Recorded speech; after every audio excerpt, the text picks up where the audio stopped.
इस वीडियो में हम लोग क्लास 8 का जो चैप्टर है फ्रिक्शन उसके बारे में पढ़ेंगे। तो सबसे पहले फ्रिक्शन कहते हैं कि इसको है। मान लीजिए आप रोड पे चल रहे हैं, तो रोड पे आप चल रहे हैं या फिर साइकिल चला रहे हैं, साइकिल में ब्रेक लगता है ना। तो यानी कि देखिए, जब एक सरफेस मान लीजिए अर्थ है, ठीक है, या फिर कोई भी चीज़ है, जब एक सरफेस दूसरे सरफेस से कांटेक्ट में आता है तो उन दोनों के बीच क्या लगता है? फ्रिक्शन लगता है। तो उसी फोर्स को कहते हैं फ्रिक्शन फोर्स। यानी कि मान लीजिए ये ऊपर एक बुक है और नीचे एक बुक है, ठीक है। हम बुक को क्या करेंगे? उस साइड फोर्स करेंगे, ठीक है। तो फ्रिक्शन किधर लगेगा? मान लीजिए पूरा एक सरफेस है, ठीक है, एक टेबल है, इस टाइप से टेबल है, हम बुक को उधर फोर्स कर रहे हैं, तो फ्रिक्शन किधर लग रहा है? फ्रिक्शन हमेशा फोर्स के अपोजिट लगता है। यानी कि फ्रिक्शन किधर लगेगा? फ्रिक्शन इस बुक को इस साइड से फोर्स करेगा, यानी कि फ्रिक्शन के अपोजिट, फोर्स के अपोजिट फ्रिक्शन लगता है, ठीक है ना। तो यानी कि देखिए, सबसे पहले फ्रिक्शन है क्या? तो whenever an object move over another surface, its motion slow down and finally stops. This happen due to friction or the force which oppose motion. यानी कि फ्रिक्शन क्या करता है? गति का विरोध करेगा। आप चलते,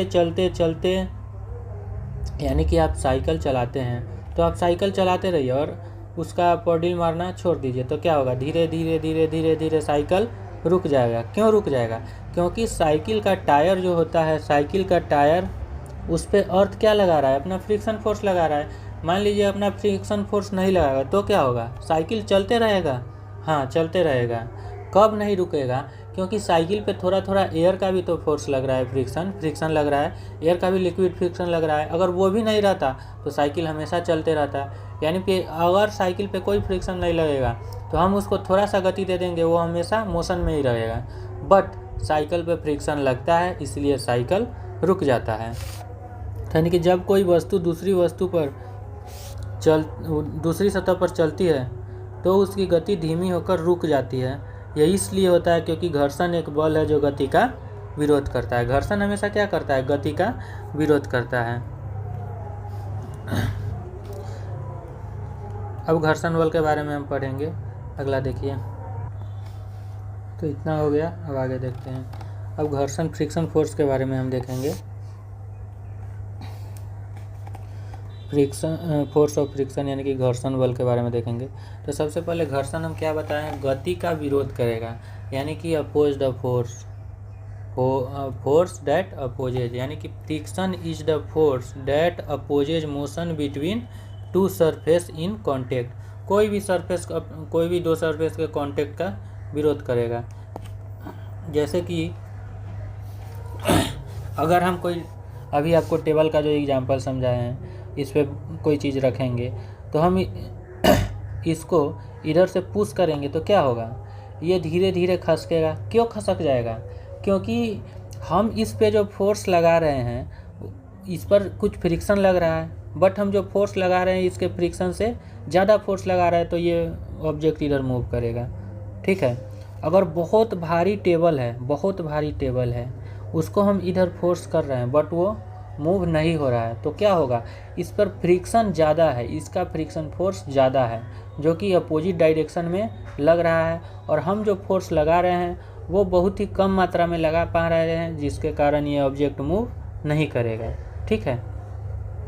तो वही है, घर्षण बल वह बल है जो दो संपर्क सतहों के बीच गति का विरोध कर रहा है। गति का विरोध हो रहा था कि ना यहाँ पे? अगर हम उस फ्रिक्शन से ज़्यादा फोर्स लगा देंगे तो वो ऑब्जेक्ट मूव होने लगेगा। अगर उस फ्रिक्शन से कम ही हम फोर्स लगा पाएंगे तो वो ऑब्जेक्ट मूव नहीं कर पाएगा।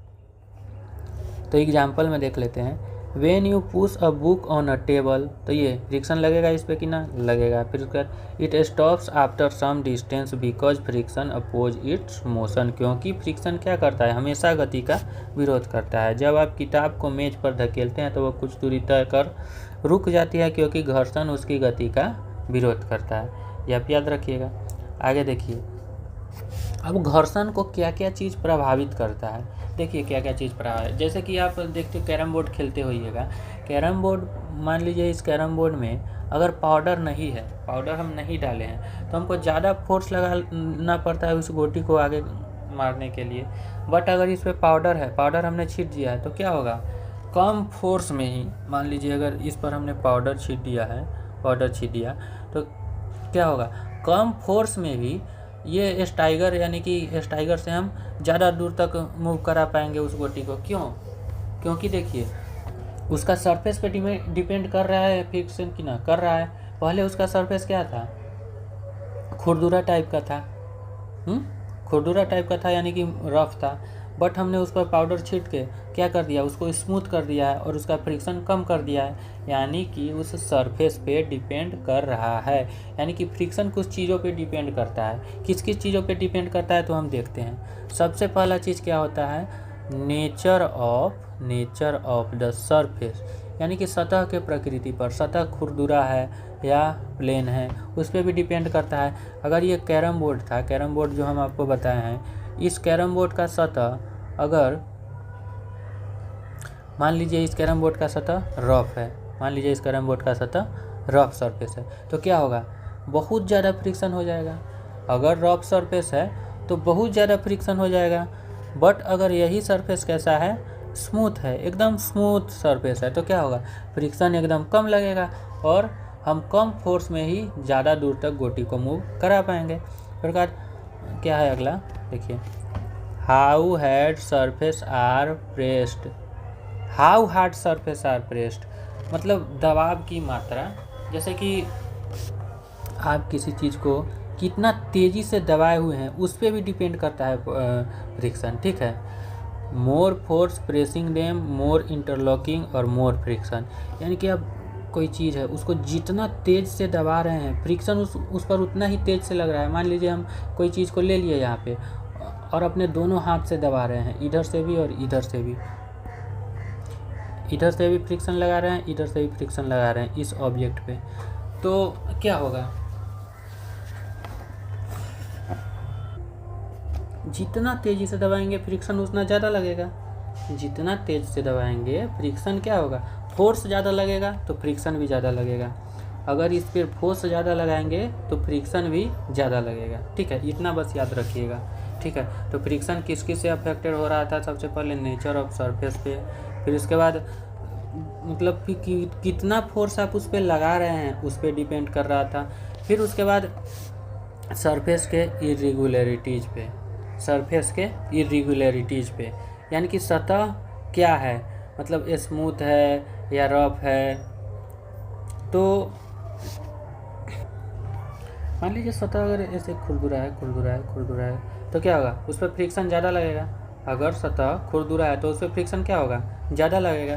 बट अगर सतह रफ है तो उस पर फ्रिक्शन क्या लगेगा, कम लगेगा, और ऑब्जेक्ट को हम ज़्यादा दूर तक मूव करा पाएंगे। सेम फोर्स से ही हम ऑब्जेक्ट को ज़्यादा दूर तक मूव करा पाएंगे। अगर यहाँ पे हम कोई ऑब्जेक्ट को मूव इतना करा पा रहे हैं, तो अगर स्मूथ सरफेस है तो उसको ज़्यादा दूर तक मूव करा पाएंगे सेम फोर्स से ही। मान लीजिए यहाँ पर 5 न्यूटन का फोर्स लगा रहे हैं तो इतना ही मूव कर रहा है, बट यहाँ पे 5 न्यूटन का फोर्स लगाएंगे तो थोड़ा ज़्यादा मूव करेगा क्योंकि ये स्मूथ सरफेस है।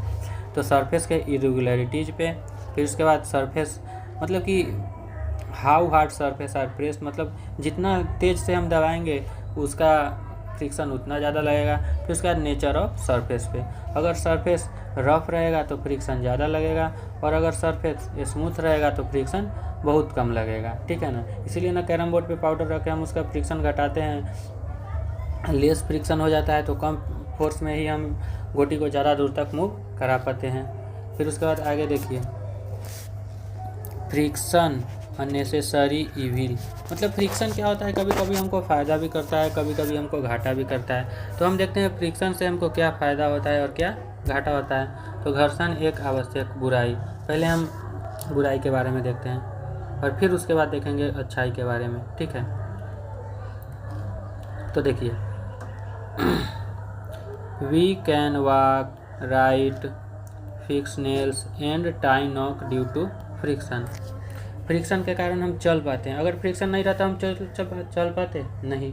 जैसे कि देखिए, केला के छिलका पे आप चल लेते हैं या फिर पूरा रूम में आप तेल गिरा दिए तो चल पाएंगे? नहीं, क्योंकि वहाँ पे फ्रिक्शन ही नहीं है। हम प्रेस करेंगे यानी कि बल फोर्स लगाएंगे अर्थ पे आगे चलने के लिए, बट अर्थ हम पे उतना फोर्स नहीं लगा पाएगी, और हम मतलब उतना फ्रिक्शन के कारण उतना फोर्स लग नहीं पाएगा। हम लगाएंगे तो वो फ्रिक्शन के कारण सरफेस के इतना स्मूथ हो जाएगा कि उतना फोर्स नीचे लग नहीं पाएगा, जिसके कारण हम आगे बढ़ नहीं पाएंगे और गिर जाते हैं।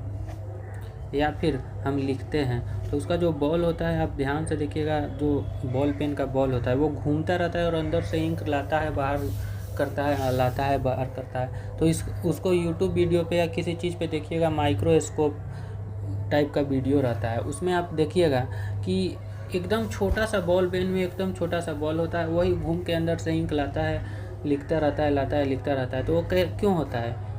क्योंकि पेज के फ्रिक्शन के कारण वो बॉल पेन लिख पाता है। मान लीजिए आप उसी पेपर पे तेल लगा दीजिए तो आप उस पर लिख पाइएगा? नहीं। अब फ्रिक्शन क्या हुआ? उस पेज का फ्रिक्शन कम हो जाएगा, जिसके कारण वो बॉल चल नहीं पाएगा। ठीक है, तो हम लिख पाते हैं क्यों? फ्रिक्शन के कारण। चल पाते हैं क्यों? फ्रिक्शन के कारण।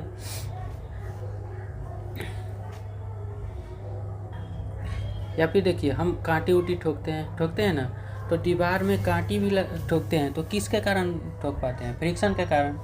हम फ्रिक्शन लगाते हैं किस पे? हथौड़े से उस नेल पे, और जिसके कारण फोर्स लगता है। और अगर फ्रिक्शन नहीं रहता है तो छल जाता है बार बार।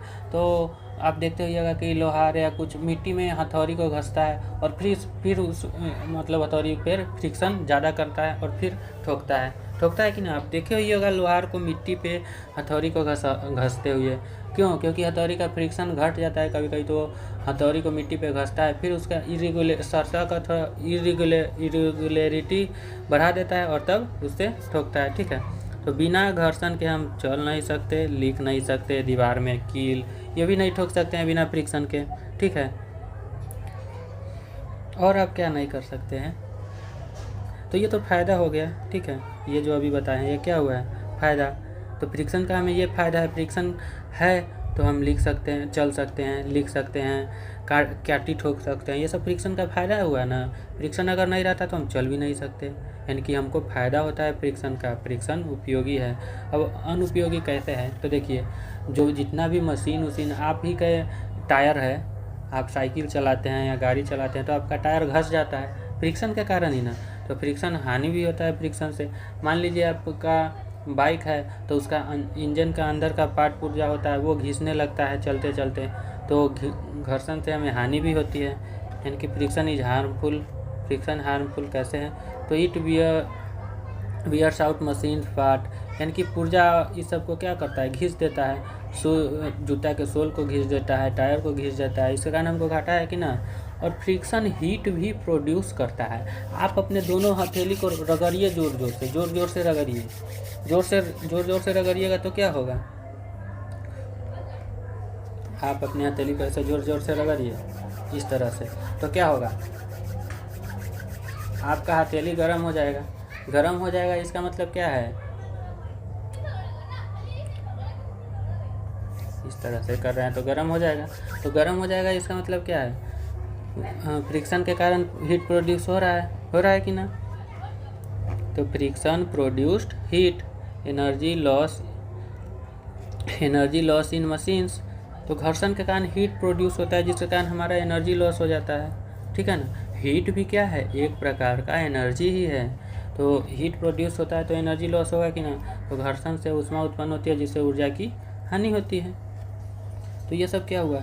ये सब घर्षण की होने वाली हानि है, और इधर हम घर्षण से होने वाला उपयोग, यह सब है उपयोग है। ठीक है, तो घर्षण से क्या क्या हानि होता है, क्या क्या उपयोग है, आप देख लिए। अब आगे देखते हैं घर्षण को हम कैसे बढ़ा सकते हैं, कैसे घटा सकते हैं। सबसे पहले घर्षण को हम कैसे बढ़ा सकते हैं, देखिए बढ़ाएंगे कैसे। मान लीजिए आपका जो ब्रेक पैड रहता है, जो ब्रेक लगाने वाला, उस पर हम मान लीजिए अगर ये ब्रेक पैड है आपके साइकिल का, तो देखिएगा इस टाइप से रहता है, फिर इस टाइप से, फिर इस टाइप से, थोड़ा ब्रेक पैड इस टाइप का रहता है, जिससे इरेगुलरिटीज़ ज़्यादा है। तो ब्रेक पैड पे इरेगुलरिटीज़ ज़्यादा है तो फ्रिक्शन भी ज़्यादा लगेगा। आपके जूते का जो सोल रहता है वो क्या रहता है, उसमें भी तो छोटा ऐसे डिज़ाइन टाइप का रहता है जिससे फ्रिक्शन ज़्यादा रहेगा, और वही धीरे धीरे घिस घिस के एकदम जूता आपका प्लेन हो जाता है कि ना, फ्रिक्शन के कारण ही ना। टायरों में जो धारियाँ दिया रहता है क्यों, फ्रिक्शन को बढ़ाने के लिए, ताकि गाड़ी बैलेंस हो सके, रुक सके जल्दी, ठीक है ना। कबड्डी प्लेयर जो करता रहता है वो सॉइल में हाथ बार बार रगड़ता है क्यों, मिट्टी उसके हाथ पे रगड़ के और फ्रिक्शन को बढ़ाता है। तो फ्रिक्शन हम कैसे बढ़ा सकते हैं, सरफेस के इरेगुलरिटीज़ को बढ़ा के, यानी कि treads on tyre, shoes give better grip, brake pad जूतों के तल, टायर की धारियाँ पकड़ बढ़ाने के लिए होती है। और कबड्डी प्लेयर रब soil on hands for grip, जो कबड्डी का खिलाड़ी होता है हाथों पर मिट्टी लगाता है क्यों, क्योंकि फ्रिक्शन को बढ़ा सके और किसी भी प्लेयर को पकड़ सके।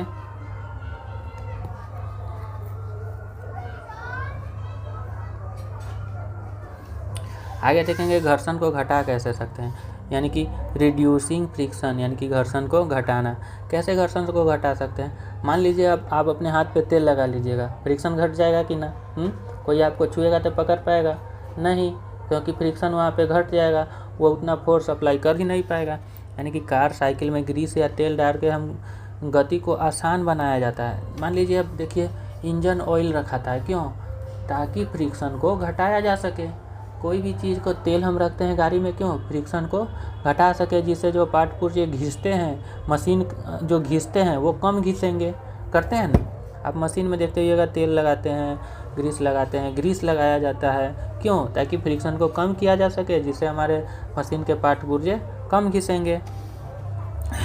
पाउडर हम रखते हैं कैरम बोर्ड पे क्यों, फ्रिक्शन को घटाने के लिए ही ना रखते हैं। देखो एयर कुशन जो वायु का परत होता है ऑल्सो रिड्यूस फ्रिक्शन, मतलब गति का विरोध करते हैं। आप बाइक से चलते होइएगा, एकदम स्पीड में जा रहे हैं, तो आपको लगता है कि ना कि हवा हम पे कोई बल उधर से अपोजिट साइड से लगा रहा है, तो वही ना होता है एयर का फ्रिक्शन जो हम पे लगाता है, ठीक है।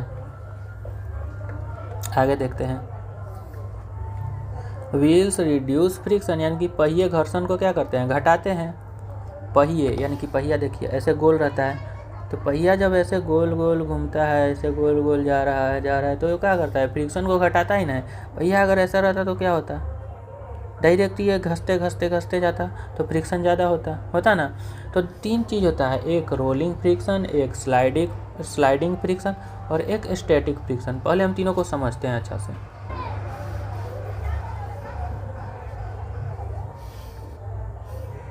सबसे पहले स्टैटिक फ्रिक्शन, यानी कि स्थैतिक यानी कि स्थिर, ठीक है।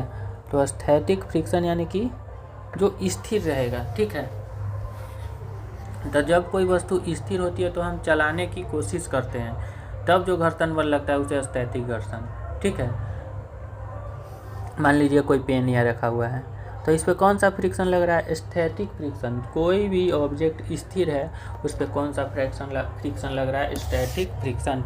यानी कि the friction that act when an object is at rest, जब कोई ऑब्जेक्ट रेस्ट में रहता है, and we try to move it, और अब हम उसको मूव करना चाहते हैं, तो वो कब मूव करेगा, जितना फ्रिक्शन इस पे लग रहा है, मान लो जितना फ्रिक्शन इस पे लग रहा है तो उससे ज़्यादा हमको फोर्स लगाना पड़ेगा। हम इधर से फोर्स लगाएंगे तो फ्रिक्शन किधर से लगेगा, इस साइड से फ्रिक्शन लगेगा। हम फोर्स इधर से लगाएंगे तो फ्रिक्शन किस साइड से लगेगा, इस साइड से लगेगा कि ना। तो हम इसके फ्रिक्शन से ज़्यादा फोर्स लगाना पड़ेगा ताकि मूव कर सके। जब तक मूव नहीं करेगा तब तक इस पर कौन सा फ्रिक्शन लगेगा, स्टैटिक फ्रिक्शन, ठीक है। एग्जाम्पल में जैसे कि pushing a heavy box it doesn't move immediately because of static friction. आप बहुत भारी बक्सा को जल्दी मूव नहीं करा पाइएगा, क्यों, क्योंकि उस पर स्टैटिक फ्रिक्शन इतना ज़्यादा लग रहा है कि उतना फ्रिक्शन आप उस ऑब्जेक्ट, उससे ज़्यादा फ्रिक्शन आप उस ऑब्जेक्ट और नहीं लगा पा रहा है, जिसके कारण वो ऑब्जेक्ट मूव नहीं कर पाएगा। यानी कि भारी डिब्बे को धकेलने पर तुरंत नहीं चलता, क्योंकि स्टैटिक घर्षण उसे रोकता है, ठीक है। आगे देखिए स्लाइडिंग फ्रिक्शन। स्लाइडिंग मतलब कोई भी चीज़ को, मान लीजिए इस टाइप का कोई फिसल पट्टी होता है। मान लीजिए इस टाइप का कोई फिसलन पट्टी है, तो फिसलन पट्टी पे आप छहलते हैं, ठीक है, छहलते हैं। मान लीजिए कोई ऑब्जेक्ट है, इस पर छहल रहा है, तो छहल के मान लीजिए ये आगे आ गया, ठीक है, यहाँ तक आ गया, ठीक है। बट ये कैसे आया है, इसी टाइप से था और इसी टाइप से आया है, ठीक है, घूमा नहीं है, ऐसे ही था और ऐसे ही आया है यहाँ पर, ठीक है। तो ये हुआ स्लाइड किया है, स्लाइड। जब रुका हुआ था तो स्टैटिक फ्रिक्शन, जब स्लाइड घसरा रहा है, आगे बढ़ रहा है, तो स्लाइडिंग फ्रिक्शन हो गया, ठीक है। और इसी रोलर कोस्टर पे अगर कोई गोल, एकदम गोल ऑब्जेक्ट, इसी रोलर कोस्टर पे अगर कोई गोल ऑब्जेक्ट मूव करेगा तो वो कैसे मूव करेगा? वो ऐसे भी घूमेगा, मतलब ऐसे गोल गोल भी घूमते घूमते आएगा और स्लाइड भी करेगा कि ना? तो ये रोलिंग फ्रिक्शन हो जाएगा। बट ये क्या कर रहा है, सिर्फ स्लाइड कर रहा है, तो ये स्लाइडिंग फ्रिक्शन है। समझ में आया रोलिंग और स्लाइडिंग में क्या है? रोलिंग जब कोई चीज़ गोल गोल घूमता रहता है तो वो रोलिंग फ्रिक्शन, और जब कोई चीज़ सीधा स्लाइड करता रहता है तो वो स्लाइडिंग फ्रिक्शन। जैसे कि ये देखिए, ये इधर से सीधा स्लाइड करेगा, घूमेगा नहीं गोल गोल, बट ये क्या होगा कि ऐसे गोल गोल घूमते घूमते आगे स्लाइड करेगा, तो ये क्या हो गया? रोलिंग फ्रिक्शन, और ये स्लाइडिंग फ्रिक्शन। और अगर ये दोनों ऑब्जेक्ट रुका हुआ है तो स्टैटिक फ्रिक्शन, ठीक है, यही होता है। तो पहले इसका एग्जांपल देख ले, मतलब डिटेल देख लेते हैं, उसके बाद कुछ आगे जानेंगे। तो देखिए, the friction that acts when one object slide over another it less than static friction.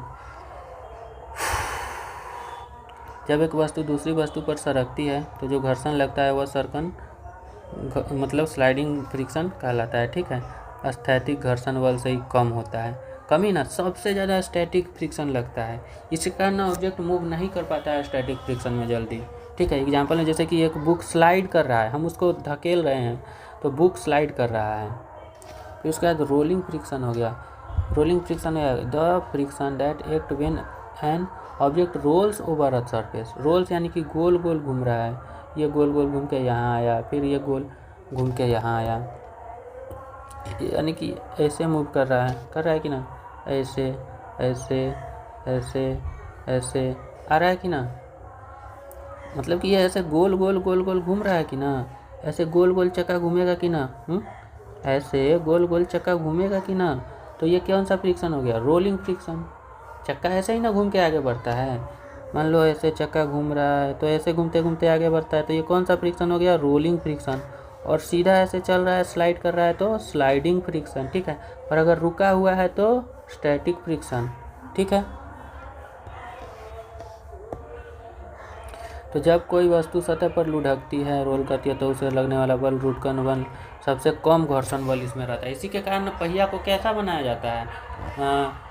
गोल, ताकि उस पर रोलिंग फ्रिक्शन लग सके, जिसके कारण फ्रिक्शन सबसे कम लग सके, क्योंकि रोलिंग फ्रिक्शन में सबसे कम फ्रिक्शन लगता है। A ball on wheel rolling on a ground, जमीन या गेंद का पहिया पर लुढ़कना। अब उसके बाद तीनों का कंपैरिजन हम देख लेते हैं। देखिए, स्टैटिक फ्रिक्शन है तो क्या होगा? स्टैटिक फ्रिक्शन यानी कि स्थिर रहेगा, स्लाइडिंग फ्रिक्शन यानी कि स्लाइड करेगा, और रोलिंग फ्रिक्शन यानी कि गोल गोल घूम के लुढ़केगा, ठीक है। सबसे ज़्यादा फ्रिक्शन किस में होता है? स्टैटिक फ्रिक्शन में, उससे कम स्लाइडिंग फ्रिक्शन में, और उससे कम रोलिंग फ्रिक्शन में, ठीक है। सबसे ज़्यादा स्टैटिक में, फिर उससे कम स्लाइडिंग में, फिर सबसे कम फ्रिक्शन किस में रहता है? रोलिंग फ्रिक्शन में, ठीक है।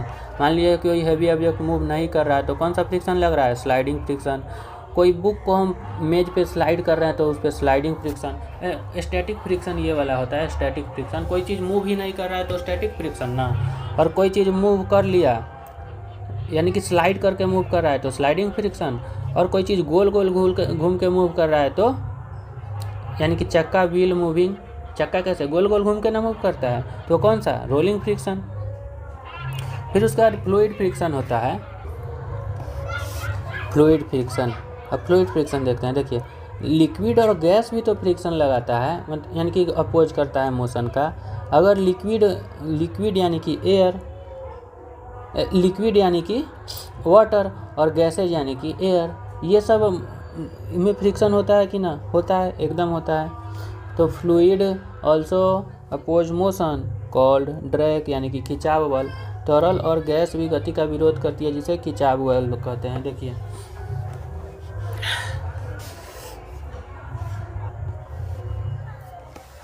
तो जो खिंचाव बल होता है लिक्विड और गैसेज में, वो कैसे होता है? देखिए किसी भी चीज़ के स्पीड, मतलब किस चीज़ पे डिपेंड करता है? तो किसी भी चीज़ पे स्पीड पे डिपेंड करता है। मान लीजिए आप सीधा मतलब बाइक चला रहे हैं तो उस पर कौन सा फ्रिक्शन लग रहा है? 2 फ्रिक्शन लग रहा है। आप बाइक चला रहे हैं, 2 फ्रिक्शन लग रहा है। एक एयर का फ्रिक्शन आप पे लग रहा है जिसको आप लिक्विड फ्रिक्शन बोल सकते हैं, और एक नीचे से भी तो लग रहा है फ्रिक्शन, जो सतह का फ्रिक्शन है वो भी तो लग रहा है। तो 2 टाइप का फ्रिक्शन आप पे लग रहा है कि ना? तो लिक्विड फ्रिक्शन किस किस चीज़ों पे डिपेंड करता है? फ्लूइड फ्रिक्शन सबसे पहले स्पीड ऑफ ऑब्जेक्ट का, ऑब्जेक्ट कितना स्पीड से चल रहा है उस पर भी डिपेंड करता है, ठीक है। फिर उसके शेप पे भी। अब शेप को देखिए ध्यान से, मान लीजिए कोई रॉकेट होता है, उसको किस तरह से बनाया जाता है? इस तरह से, ताकि ज़्यादा फ्रिक्शन को, ज़्यादा एयर को वो डाइवर्ट कर सके, और जिसके कारण उस रॉकेट पे फ्रिक्शन, एयर का फ्रिक्शन कम लगे और वो कम फ्यूल में ज़्यादा दूर तक जा सके। फ्रिक्शन कम लगेगा तो कम मतलब फोर्स भी अप्लाई करना पड़ेगा, तो गैस का फ्यूल भी बचेगा। इसलिए इस टाइप का शेप रहता है, और इसको बोलते हैं स्ट्रीमलाइंड शेप, ठीक है, स्ट्रीमलाइंड शेप। आप देखते रहिएगा एरोप्लेन भी इस टाइप से ही रहता है, इस टाइप से रहता है कि ना? उसका भी शेप क्या रहता है? Streamlined shape. क्यों? क्योंकि ज़्यादा से ज़्यादा एयर को वो डाइवर्ट कर सके, इस तरह से काट सके, और एरोप्लेन पे कम एयर का फ्रिक्शन लग सके, ताकि एरोप्लेन का फ्यूल का बचत होता है। तो वही उसके शेप पे डिपेंड करता है कि ना? फ्लूइड फ्रिक्शन किस पे डिपेंड करता है? स्पीड, ऑब्जेक्ट के स्पीड पे, शेप पे, फिर उसका नेचर ऑफ फ्लूइड के। यानी कि मान लीजिए आप मिट्टी का टेल में फ्रिक्शन क्या लगेगा? कम लगेगा, क्योंकि वो कम गाढ़ा रहता है। बस आप, लेकिन अगर उसी में अगर आप ले लीजिएगा शहद, ठीक है, तो शहद में क्या रहता है? फ्रिक्शन ज़्यादा लगेगा। क्यों? क्योंकि वो गाढ़ा रहता है। तो फ्रिक्शन लिक्विड के नेचर पे भी निर्भर करता है, ठीक है। To reduce drag vehicle body and fish has streamlined shape. यही रहता है स्ट्रीमलाइंड शेप, इस टाइप का शेप रहता है, आगे से नुकीला, तो इसको बोलते हैं स्ट्रीमलाइंड शेप, जिससे क्या होता है? फ्रिक्शन को रिड्यूस कर सकते हैं, ठीक है। तो ये चैप्टर खत्म हुआ। इसमें कुछ शब्द डालिए, जैसे फ्रिक्शन मतलब क्या होता है? घर्षण। स्टैटिक फ्रिक्शन मतलब क्या है? स्थैतिक घर्षण। और स्लाइडिंग मतलब क्या? सरकन मतलब सरकता है वो वाला घर्षण। रोलिंग मतलब क्या? लुढ़कता है वो वाला। और फ्लूइड मतलब क्या? तरल वाला घर्षण। और लुब्रिकेंट मतलब क्या? जो स्नेहक, मतलब कोई भी चीज़ हमको, मान लीजिए वैसलीन क्या है? लुब्रिकेंट यानी कि स्नेहक है। हम उससे फ्रिक्शन को क्या कर सकते हैं? कम कर सकते हैं, ठीक है। बॉल बियरिंग होता है। और इंटरलॉकिंग मतलब 2 चीज़ों को आपस में, मान लीजिए एक ये चीज़ है, ठीक है, ऐसे है, ठीक है, और एक अलग चीज़ है, उसको ऐसे है। तो इस तरह से हम इंटरलॉक कर दिए, मतलब आपस में पकड़ लिया, तो उसको बोलते हैं इंटरलॉकिंग, ठीक है, इंटरलॉकिंग। तो आगे क्वेश्चन आंसर है अगला वीडियो में करेंगे।